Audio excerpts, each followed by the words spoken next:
Assalamualaikum warahmatullahi wabarakatuh. Teman-teman, ini ada video yang sangat menarik untuk kita simak bersama-sama di mana ini merupakan penjelasan mengenai kenapa Presiden Joko Widodo semakin difitnah, semakin dicaci maki, itu tingkat kepuasan masyarakat terhadap Presiden Joko itu semakin meningkat juga, teman-teman. Ya, kalau kita lihat ya beberapa bulan terakhir ini ada beberapa orang, tokoh ataupun partai politik yang selalu memfitnah dan memaki-maki beliau. Oke, tanpa perlu berlama-lama lagi, berikut videonya.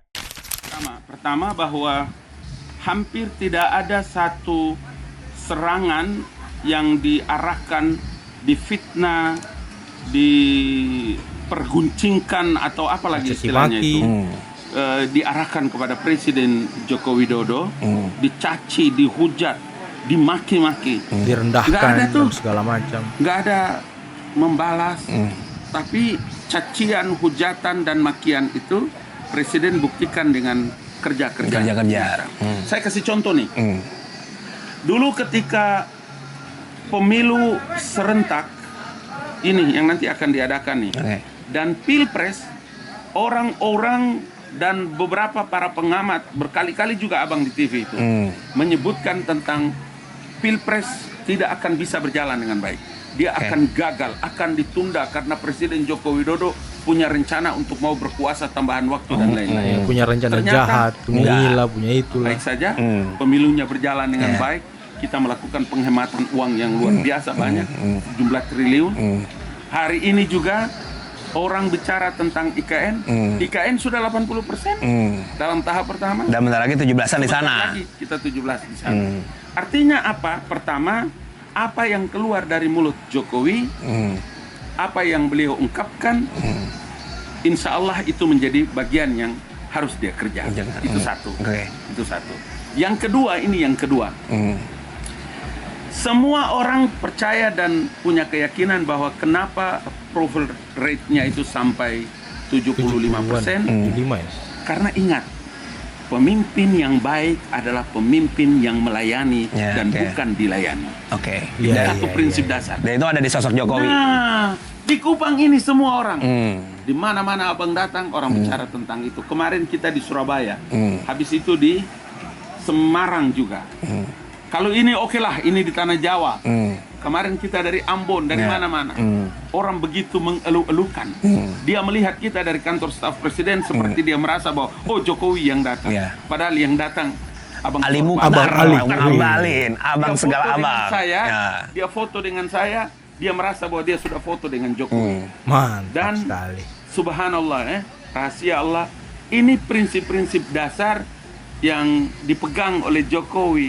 Kalau ini bisa menjadi legacy bagi pemimpin-pemimpin yang akan datang, saya percaya bahwa mereka akan bisa mewarisi gaya leadershipnya, manajemennya. Coba perhatikan baik-baik.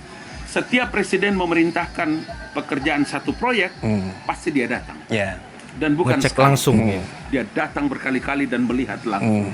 Jadi orang itu punya rasa percaya diri yang tinggi, merasa bahwa diperhatikan oleh presiden, Dan takut. dan ketika orang melakukan survei di semua tempat di mana saya, ketika menanyakan kepada masyarakat, mereka bangga dan percaya bahwa mereka baru punya presiden seperti Jokowi. Ada pertanyaan satir nih bang. Iya. Ini kok presiden pemilu cawe-cawe, sekarang pilkada cawe-cawe. Emang kenapa tuh bang? Waduh, Ini dia pertanyaan. Publik pasti tanya-tanya tuh bang. Iya. Kayak yang Orang-orang itu sebetulnya banteng ya kan? dua hal yang membuat mereka itu Paling takut buat pertama kalah. memang selain penuh dengan watak dan pikiran yang Victor ya, Pikiran kotor ya Victor. karena tidak confident. Pertama tidak confident.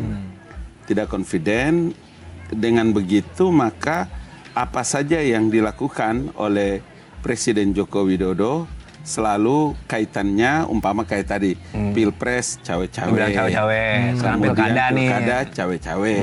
Itu selain tidak confident, memang sebelum perang sudah siap kalah itu. Udah panik duluan gitu bang. Udah panik. Tapi sebenarnya cawe-cawe gak bang? Gak menurut abang? Gini, sebagai orang yang di lingkaran istana gitu bang. Kalau urusan cawe-cawe kemudian dengan pilkada hari ini ya, pilkada yang akan datang ini kan sebetulnya kan terlalu jauh urusannya antara presiden dengan Bupati, pilkada, wali kota, bupati, gubernur. Karena itu memang kemarin juga di beberapa tempat, ya ini minta maaf juga ini. Kita baru ketemu di sini beberapa kali ini, tidak bisa waktu. Abang leleng-leleng mulu lah. Sorry banget. Iya. Karena memang Abang terlalu sibuk ya kan. Begitu pertanyaan ini mulai mencuat, maka pertanyaan yang paling pertama itu adalah apa sih yang mereka baca dari gerakan gesturnya presiden, atau apakah yang mereka dapatkan dari partai-partai pendukung atau pemerintah atau koalisi yang mendengarkan terkait dengan nama anak paling kecilnya Presiden Joko Widodo. Padahal ini orang ketua partai loh. Ini orang ketua partai. Jadi kalau cara ini yang dipakai, tadi pertama adalah tidak confident, yang kedua tidak mempersiapkan diri untuk berkontestasi. Pada waktunya nanti kalau mungkin ada orang yang perlu kemudian merasa bahwa ini kan soal Kaisang ini kan, bahwa kalau ada waktu kemudian diperlukan Kaisang itu menjadi calon gubernur atau mungkin calon wakil gubernur di DKI atau di Semarang, terus apa masalahnya? Betul, masalahnya di mana ya kan? Di demokrasi Indonesia ini kan dia semakin maju karena keran bagi perpolitikan, keran dalam alam demokrasi bagi Indonesia itu dia sudah sangat terbuka karena wakil presiden terpilih itu anak muda. Betul. Nah, jadi ketika orang memberikan penilaian kepada Pak Jokowi tentang cawe-cawe, ya inilah cara kerja Jokowi yang saya berkali-kali ingin mengemukakan ya, tapi baru karena ini podcast spesial, saya baru pertama kali. Nah, ini penting nih gini. Gimana tuh Bang? Analisis umpama begini. Terlalu lama kita hidup ya 32 tahun hidup dalam era Soeharto, era Pak Harto dengan cara yang sangat normatif. Mungkin orang punya pandangan yang berbeda-beda ya tentang alam demokrasi. Tapi begitu datang seorang Jokowi yang punya latar belakang sebagai seorang insinyur, dia engineering, kemudian melakukan banyak sekali gerakan-gerakan spektakuler. Kepemimpinannya kalau disebutkan itu dia menjadi the young leader untuk Indonesia. Pemimpin paling muda dalam sejarah Republik Indonesia. Jadi banyak. Yang kemarin juga sangat dibicarakan itu terkait dengan apa? Omnibus Law. Waktu Bang Ali di Dewan Perwakilan Rakyat Republik Indonesia, lebih kurang 126 undang-undang saling tabrakan. Terus? Baru nanti ada pada Presiden Joko Widodo, kemudian melakukan apa yang disebut dengan Omnibus Law. Cipta Kerja. Undang-undang Cipta Kerja. Ya, Undang-undang Cipta Kerja. Dan berhasil. Berhasil. Dari semua apa yang diagendakan oleh Presiden Joko Widodo, selalu maju, selalu berhasil, selalu dipuji. Tidak saja dalam negeri. Bahkan luar-luar juga dianggap sebagai terobosan. Karena itulah maka sosok seorang Jokowi itu sangat berpengaruh. Di mana-mana Jokowi dengan gesturnya berada pada daerah tertentu atau berdiri dengan siapa-siapa orang, selalu orang sudah minder. Cawe ya kan? Wah, jangan-jangan Jokowi cawe-cawe. Padahal kemarin yang kandidat presiden nyaris semua foto sama dia gitu ya. Semua foto sama dia. Kemudian dengan beliau kan apa ya? Itu yang dari tadi Abang bilang. Orang itu tidak confident. Melihat di mana Presiden Joko Widodo berdiri, disitulah pemenangnya. Itu mungkin karena ini Bang, kemarin kan ada survei Kompas juga. Dibilang approval rate-nya 75%. 75 ya. Approval rate-nya. Itu 75. Jadi kekuatan politiknya Jokowi juga sebenarnya. Jokowi efek. Kalau umpama nih ya. Kan setiap kali Abang Ali bicara di televisi, di media online, termasuk podcast hari ini, di beberapa kesempatan itu kan selalu mewakili kantor staf presiden. Betul. Yang terkait dengan orang mengomentari atau membicarakan masalah Presiden Joko Widodo. Momentum-momentum tidak resmi, kemudian ketemu Bapak Presiden, Abang juga tanya, Abang ikut nimbrung, kemudian ngobrol tentang satu perkara. Jadi begitu kita ngomong, mewakili saja, apakah orang melakukan semacam perlawanan kepada Presiden Joko Widodo, ya selalu kita ikut naik, kita punya penilaian orang. Nah, posisi approval rate-nya Presiden Joko Widodo hari ini yang luar biasa, besar. 75%, itulah mengakibatkan tidak ada pilihan kata lain yang orang bisa sandarkan pada Presiden Joko Widodo kecuali cawe-cawe. Dan akhirnya partai-partai sendiri sebenarnya yang nyodorin diri ke presiden, bukan presiden yang nawarin gitu, Bang. Di sini perkaranya. Jadi kemarin Bang Ali bilang juga bahwa monggo di alam demokrasi kalau ada orang yang datang kemudian melamar atau ingin mencalonkan Mas Kaisang, ya tidak ada masalah. Why not? Dia punya hak juga. Benar. Sebagai Kenapa tidak ya kan? Ketua umum partai, kemudian sebagai generasi milenial, dia menjadi menjadi model, menjadi model bagi banyak anak-anak muda di beberapa kabupaten kota, di wali kota, di gubernur yang mempersiapkan diri menjadi calon gubernur, bupati dan wali kota. Jadi ya wajar ya kan, ada partai yang takut dengan Jokowi efek kali ya, karena ya selama ini yang selalu memfitnah, menuduh, mengata-ngatain Pak Jokowi itu kayaknya cuma 2 partai deh, kayaknya ya. Ya kalian tahu sendiri lah teman-teman ya. it's okay.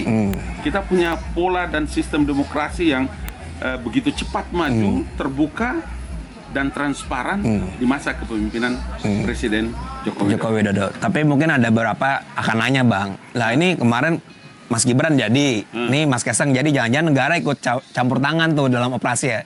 Iya, kalau emang kayak gitu, Bang? Bukan. Kalau sekarang ini kan sangat sulit orang itu bisa bersembunyi di balik ikut serta atau cawe-cawe atau main-main dengan alat-alat. Karena udah transparan semua ya, Bang? Sudah sangat amat transparan. Tidak ada yang bisa tersembunyi. Bahkan netizen ngerekam juga ya sekarang? Ya, dulu waktu kami di DPR sudah ada TV parlemen. Tapi pada waktu itu tidak ada siaran langsung. Kita dengan counterpart, dengan pemerintah, DPR, dengan pemerintah bicara di DPR. Kalau sekarang live. Kalau di sidang kabinet, begitu keluar semua yang apa disidangkan dibicarakan. Wah, bisa bicarakan, betul. Di mana presiden berada, siapa calon dan macam-macam, semua tercover lewat media. Siapa yang bisa bersembunyi? Jadi, please, mesti confident. Jangan banyakin suzon ya, Bang ya. Kalau masalah Bang ya. Iya, positif. Jangan Victor ya kan. Jangan lupa ya, keberhasilan masa depanmu adalah dari pikiranmu. Ya. Jadi bahasa gaul. Baku Mubin itu tadi harus berhusnuzon. Berprasangka baik. Jangan suuzon. Jangan negatif. Supaya kita bisa melihat perkembangan Indonesia, demokrasi dan persiapan calon-calon pemimpin akan datang itu kita confident karena mereka punya pengalaman, experience yang begitu besar dan bisa mempersiapkan diri menjadi pemimpin. Apakah DKI, apakah di Jawa Tengah, atau di mana kita belum tahu. Waduh teman-teman, itulah tadi ya penjelasan dan pemaparan dari Bung Ali Muchtar Ngabalin. Nah, ini luar biasa menarik karena semakin Pak Jokowi ini, Presiden Jokowi difitnah, semakin beliau dimaki-maki, tingkat kepuasan beliau itu tidak goyang loh, tetap di situ-situ aja, bahkan bisa bertambah teman-teman. Ya ada yang bilang karena bansos, karena apa ya. Tapi buktinya beberapa survei dari lembaga survei itu ada macam-macam pertanyaan, bukan hanya ditanyakan karena bansos, tapi karena dari sisi hukum, dari sisi politik dan HAM, dari ya pokoknya ditanyain semua bidang-bidang. Dan ternyata nggak ada yang di bawah 50% teman-teman, semua di atas 50%. Dan ya kita tahu sendiri kan selama ini siapa yang aktif, siapa yang getol, siapa yang paling gatel untuk memfitnah Pak Jokowi. Mungkin mereka takut ya dengan Jokowi efek. Karena mereka sudah merasakan efeknya di tahun 2024 ini, di Pilpres lebih tepatnya teman-teman. Mereka tumbang, mereka kocar-kacir, mereka runtuh bahkan di kandang sendiri. Ya karena itulah mungkin mereka ingin mereka ingin mencoba mengikis perlahan-lahan Jokowi efek ini. Tapi sayangnya Pak Jokowi selama difitnah, dituduh, dimaki-maki, beliau membalasnya itu dengan kerja. Beliau membalasnya dengan bukti nyata bahwa ini loh hasil kerja saya. Ini sangat menarik dan elegan teman-teman ya. Oke, mungkin cukup sekian dulu video kali ini. Jangan lupa like, subscribe, dan share videonya. Akhir kata, billahi taufiq wal hidayah. Wassalamualaikum warahmatullahi wabarakatuh. Bye bye.